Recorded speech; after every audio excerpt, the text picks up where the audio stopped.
friends, Shay here. So today I'm actually going to be talking about comics. Recently, I've been getting into comics more. I've been starting some new series. I've been revisiting some series.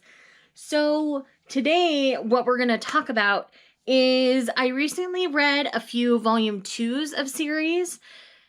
And these are the big trades, not just issue number 2. So these are good chunks of the story.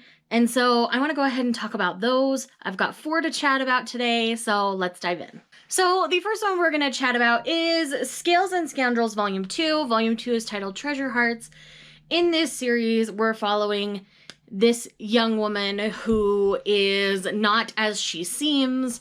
In this second volume, we're still continuing on the adventure that begins in the first one, and we're kind of finishing up that arc and starting the next arc of the story. Now, we meet some new characters in this particular volume, and I was really on board with the new characters that we met. And again, I think the art style is getting better as time goes along as well. I really think each issue has given me more love for the art style, so I'm definitely more on board with this series than I even was after volume 1. It took me a long time before I even felt motivated to pick up volume 2 to read, so I'm very excited to have read it now, though, because I do believe the series is continuing now. I'm not sure if volume 3 is out yet. I'm going to have to do a little more research. I did not do as much before I started filming. I'm sorry. But I am interested in continuing on with this series. Next, we have The Wicked and the Divine. This is volume 2, called Fandemonium. In this series, every 90 years, the gods of the pantheon are basically like reincarnated. They live for 2 years and then they die tragic deaths.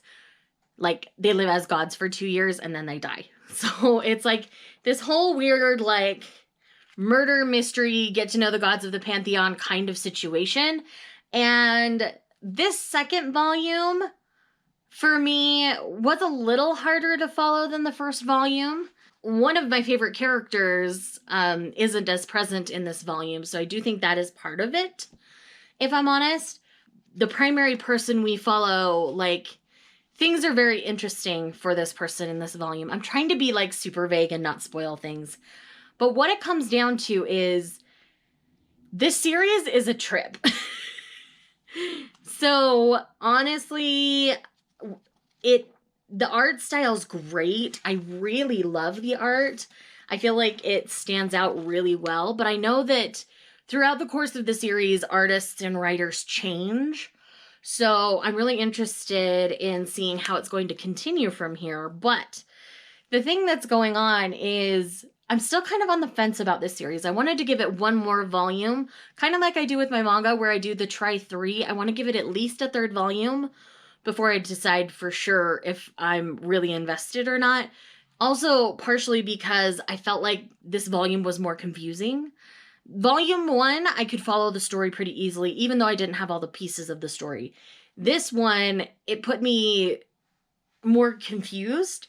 So that's why I wanted to give it a 3rd, because like I say, I'm invested enough to keep going, but the chances of me dropping this one are probably higher than anything else in the stack.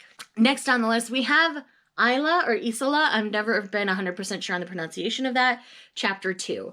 So in this one, we're basically following a queen who's been cursed and is living as this beautiful tiger, and her captain of the guard who's out there protecting her, and the adventures that they go on as, you know, due to some politicking, she's trying to get back to her kingdom. I don't want to spoil volume 1, so I'm being pretty vague on the description there. But because of that, their journey, it kind of has almost a slice of life along the journey feel. So if you don't necessarily love a slower paced plot, you're probably not going to love this one. But we do get some excitement throughout the volume through different people that we meet and interact with in the story, and it's very interesting. I continue to really love the journey of this one, so this one I will definitely be continuing. Trade number 3 is not out yet, but I'm going to be keeping Trade 3 on my radar. So whenever that comes out, I will definitely be picking it up because I continue to be really invested in the story and the journey, and I want to see this queen thrive and get back to her kingdom. And then last but not least for this video, we have Skyward Volume 2. Now, this takes place in a world without gravity, and this girl's father basically sacrifices himself for the cause of bringing gravity back.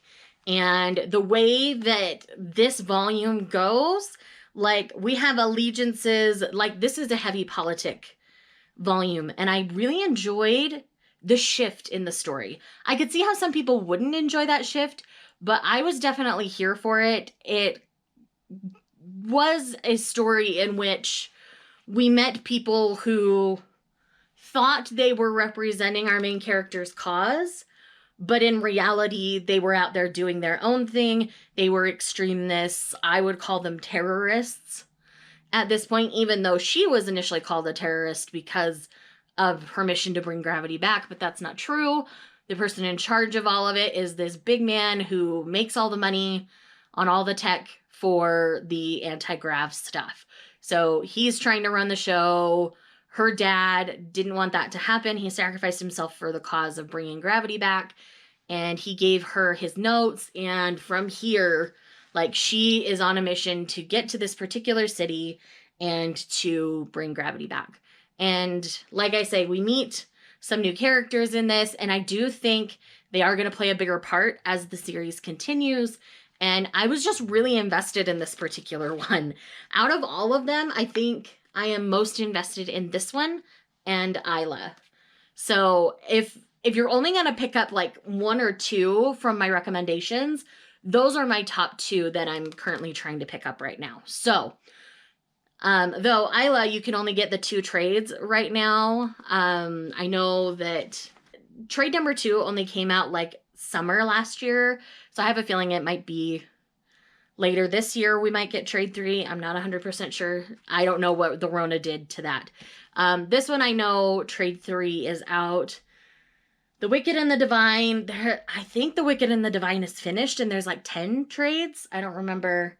And then Scales and Scoundrels, I don't have enough info for you for this video.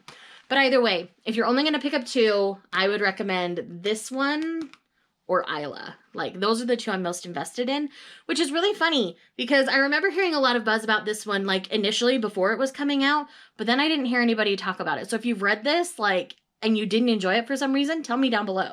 Anyways, friends, thank you so much for checking out this video. I hope you don't mind me talking about some comics more on this channel. That is something I'm very passionate about. As you guys know, I am also part of another collaboration called That's Comical, and it's a really fun collab where we talk about comics and manga, and I will leave our most recent episode linked down below or up in the cards, so make sure you go and check out that show if you want to learn more about comics or manga, because we're delving into both over there, and I'm really excited for the future of that collab. Exciting things are happening, exciting things are coming, so make sure you're checking it out. Anyways, that's all I have for today's video. I will see you guys in the next one.